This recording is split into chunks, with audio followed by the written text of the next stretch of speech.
Save किया था ना? मैं सिर्फ इसलिए गया था क्योंकि उसने मुझे कॉल किया, that's it. But listen तो. Save it for someone else. जिंदगी में सेव करना जरूरी है, मगर जब बात पैसों की हो, सिर्फ सेविंग से काम नहीं चलेगा। इक्विटी म्यूचुअल फंड्स में इन्वेस्ट कीजिए और अपने सेविंग्स को आगे बढ़ने का मौका दीजिए। Mutual fund investments are subject to market risks. Read all scheme-related documents carefully. So, are you willing to listen to a Clutter episode about Jharkhand? You might ask me, should we really bother about Jharkhand? What is Jharkhand? Where is Jharkhand? Out of sight, out of mind. It isn't such a major state also in terms of what it contributes to national politics or Lok Sabha. So why should we care? Now, I will explain it to you why, first of all, every part of the country is equally important. And second, why the state of Jharkhand is so important. But before I get there, I will explain the context to you.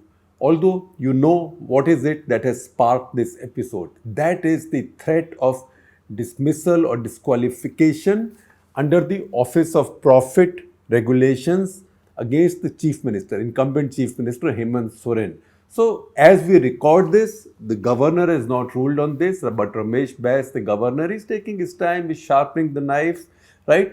He and the BJP are sharpening it and waiting.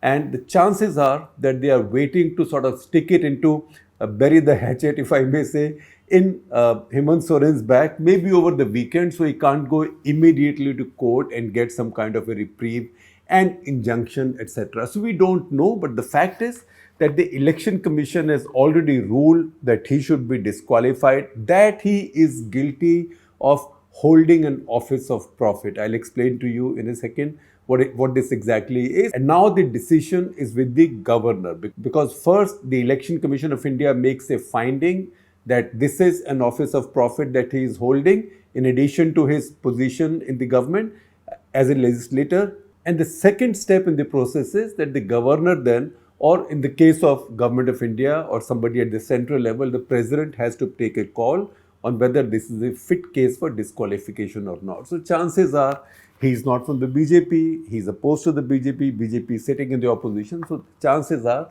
that he will be disqualified. He might be disqualified already by the time you are watching this.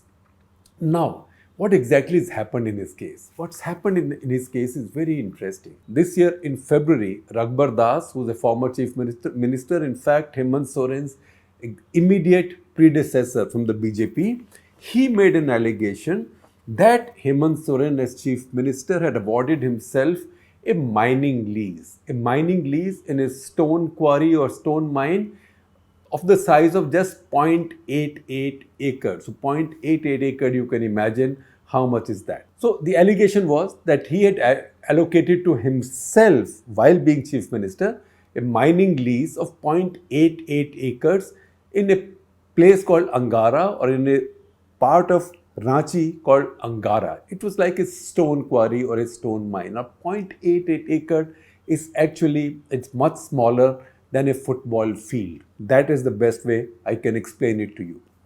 Now this was allocated to him. So this was an office of profit. As chief minister, this was his government. His government gave him another office of profit. So he should be disqualified. Now obviously when this came out, Hemant Soren blinked. So instead of either brazening it out or saying, no, this is not an office of profit, he said, okay, an administrative error has been made, and he instructed the government to withdraw that lease. But by that time, the damage was done. The BJP then went on to build a case on this, and that is how the Election Commission has now made a finding. Yes, this was an office of profit. Now, what is the defense from Hemant Soren? The defense from him is, look, this is not a mining lease I got now.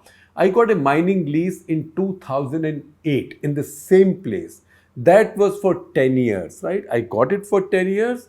Now this has been renewed. So yes, I renewed it. But the fact is that he was chief minister when this was renewed. And that exposes him to the office of profit disqualification. Now what happens if he gets disqualified?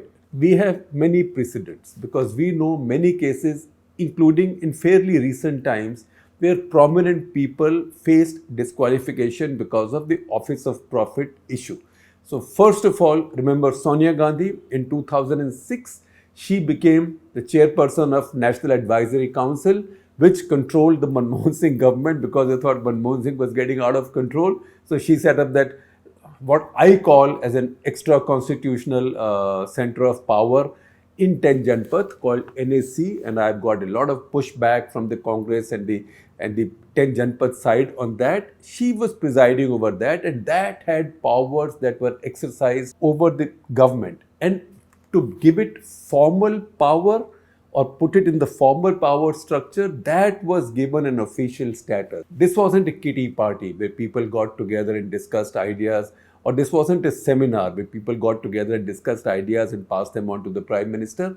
NAC had many powers, it had a constitutional status. So when that happened, Sonia Gandhi was not holding any ministry. She wasn't a minister, prime minister, etc., but she was a member of parliament. So Office of Profit rules then were used against her to have her disqualified. So she was disqualified. She resigned from parliament, recontested from the same constituency from where she had been elected. So that is how she came back, but she had to resign. Around the same time, Jaya Bachchan, who it turned out had been made chairperson of Uttar Pradesh Film Development Corporation. Remember, that is when Mulayam Singh Yadav's government came to power in Uttar Pradesh.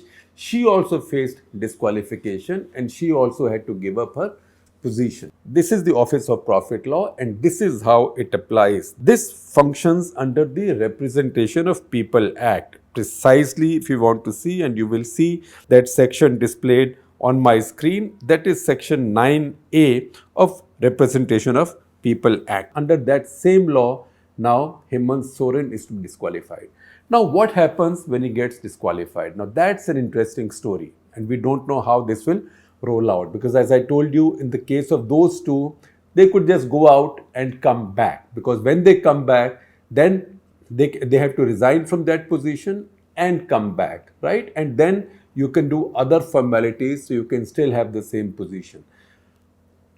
In case of Hemant Soren, it's more complicated because he is the chief minister of a state. So if he goes out, who becomes chief minister in his place, in his stead?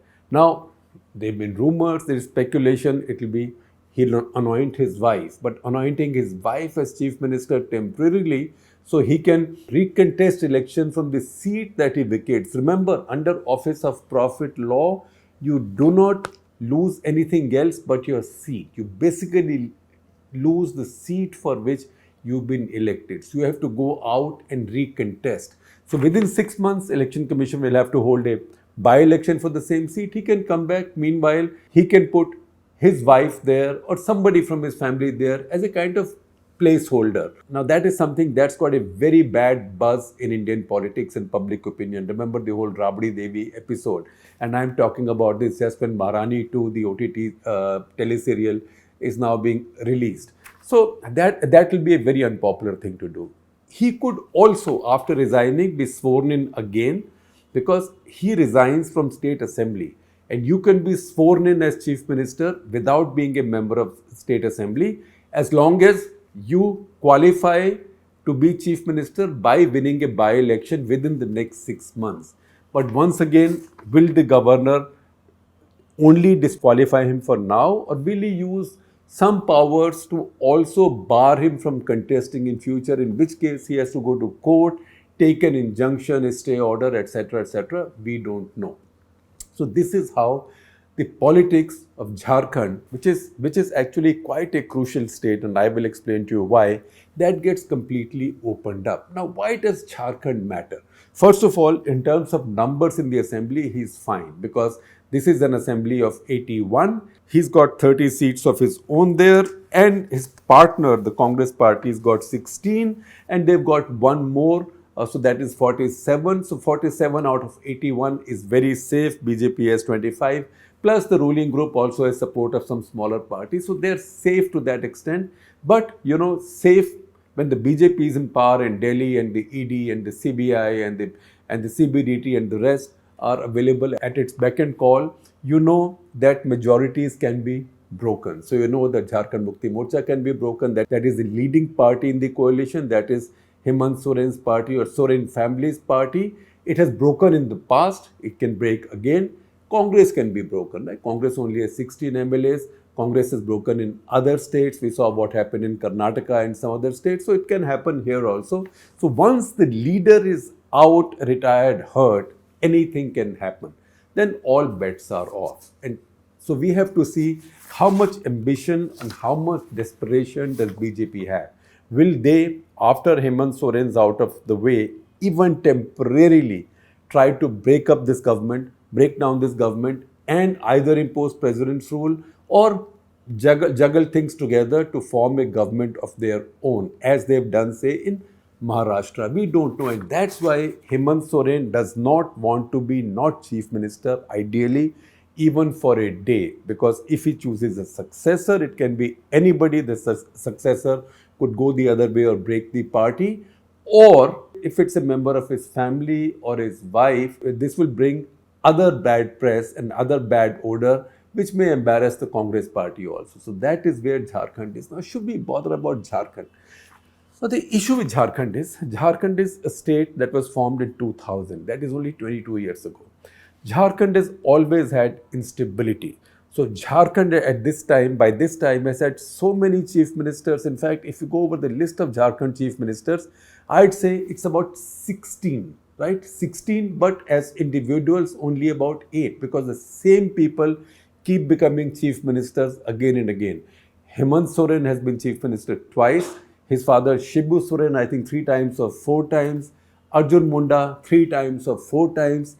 That tells you, if you've had 16 chief ministerships, and you might have a 17th now, 16 chief ministerships in the 22-year history of a state, with at least 2, if I remember correctly, 2 or maybe 3 spells of president's rule, that means the state has had a lot of political instability. Once again, of the chief ministers that you've had, all but one have been tribals. All but one have been tribal. So you might imagine, oh, this is a tribal majority state. It's not a tribal majority state. Tribals constitute only 26% of the state. The largest group in the state is OBCs, which is 46%, but OBCs by definition are many different castes. They are not one. So tribals become one cohesive group. Also, every party wants to get that cohesive group. So whatever party it is, looks for a chief minister from the tribal community.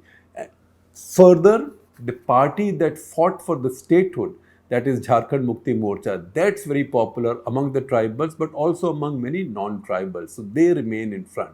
So it's had political instability. It's also had administrative instability. So in 22 years of the state's history, they've had 23 chief secretaries, 14 DGs of police, and 10 governors, and I counted the chief ministers for you. So you can see the kind of instability the state has had, and this is so crucial for India, the state. Now, why should we bother about Jharkhand? That's a question we posed in the very beginning. And why should you be listening to an episode of Clutter about Jharkhand?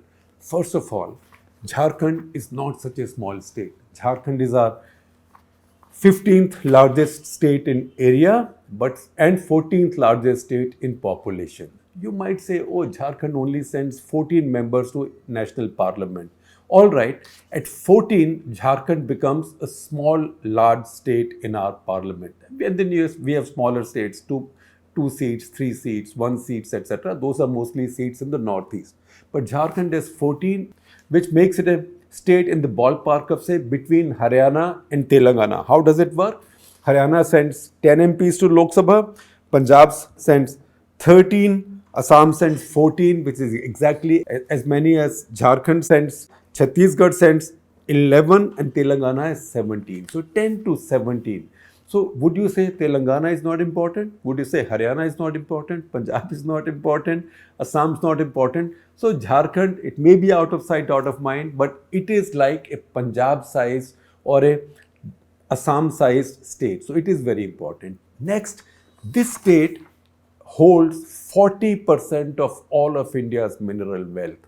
40%, 40. In fact, the tribal heartland of India, Chhattisgarh, Jharkhand and Odisha, and a little bit parts of, say, Maharashtra. If you add them together, they hold 90%, 90% of India's mineral wealth. And these are all major minerals, ranging from lowly coal to very rare uranium. It's all there. And to that extent, this region also has the resource curse. Next, why it's so important, particularly for BJP, the tribals. So, a very vast majority of India's tribals. India has the largest tribal population in the world.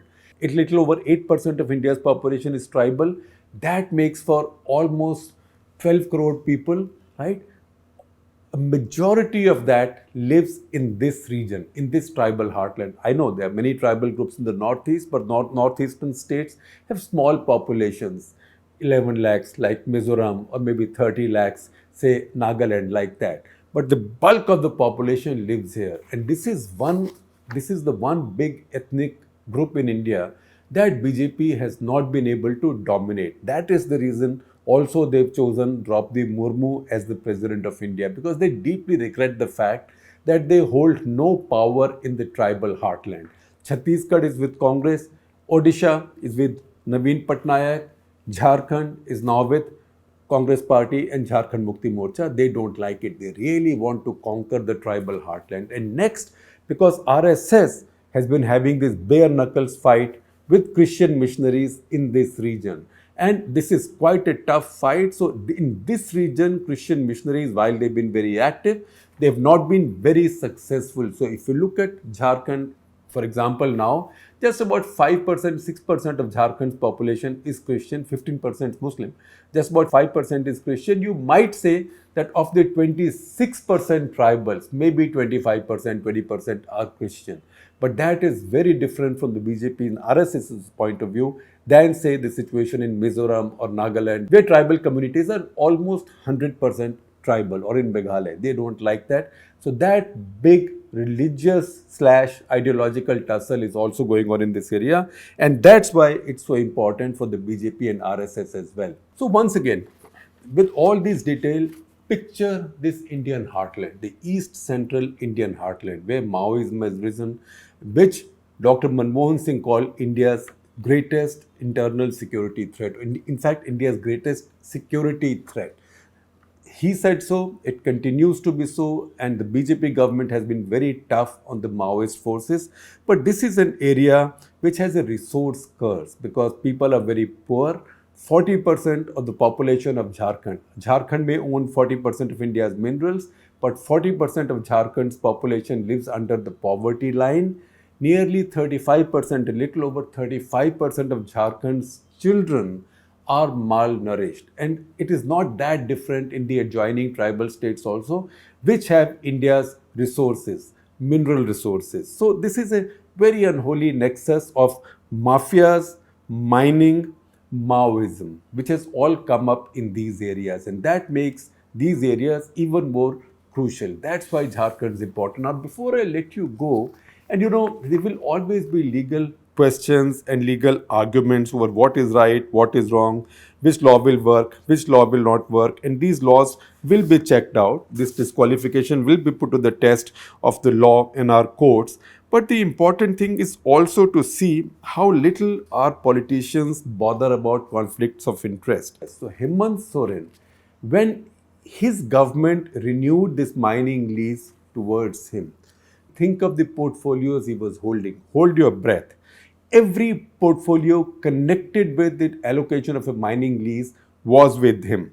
These included forest, environment and climate change, mining, and geology. All these were with him. And around the same time, his government also allocated a large chunk of land in Ranchi's industrial cluster to his wife. And you know what? He's also holding the industry portfolio. So why did I mention this in conclusion? That's because it's also a job as journalists to hold the mirror to our political leaders. And what they see on the mirror may not look that pretty. Maybe it's not as dirty, as filthy as my handwriting, but their deeds are filthier in many ways or dirtier in many ways, our political classes, and also they are a lot more legible than my handwriting.